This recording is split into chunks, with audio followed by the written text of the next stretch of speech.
of politics here with me. Jim Waterson from BuzzFeed, Isabel Oakeshott from the Daily Mail. It's good to see you both. Good to see you. Isabel, I'm going to start with you. What is it David Cameron and the Remain side, although David Cameron's not speaking tonight, but what is it the Remain side you think have to do this evening?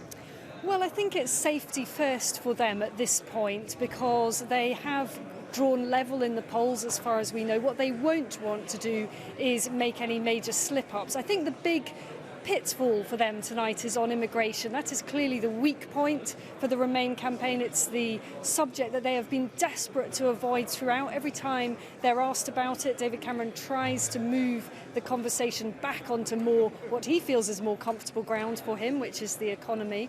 And that's a topic that the audience, I think, will care very passionately about, and that his arguments are quite vulnerable, I think, on that. Okay, Jim, what about, you say they've been tightening, that Remain have got back into the game, as it were. Polls have been discredited, haven't they? Are people looking at those anymore?